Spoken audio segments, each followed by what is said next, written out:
The head of the Forest Service says it's time to get aggressive. With huge wildfires breaking out across Colorado and New Mexico, it is urgent that we get our forests healthy again, and that means mass thinning and prescribed burns. Kim Baez explains.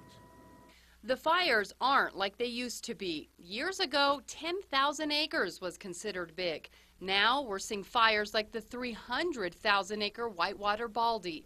The damage it's done could take a century to fix. Where you see these pinks and reds, those are the severe, where it's extremely severe. And then there's the Little Bear fire that devoured 224 homes. I think we're finding ourselves in a pretty contentious circumstance in the West. Corbin Newman, the regional forester, says the Forest Service has always worked to prevent these huge fires with thinning and prescribed burns.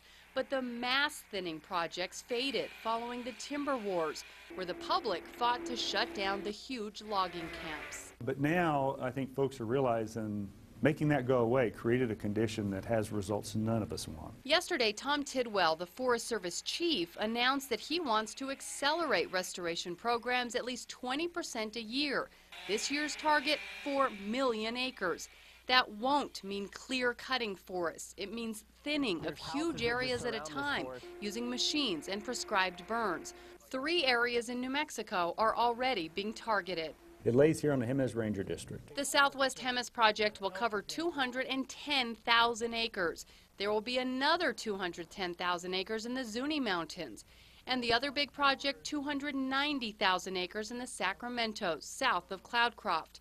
And there are dozens of other smaller projects in the plans. The key here will be doing it responsibly. So we have all of our environmental groups, conservation group, industry groups, community groups, all in these large collaboratives around these projects, come into agreement about what we're going to do. Kim Baez, KRQE News 13.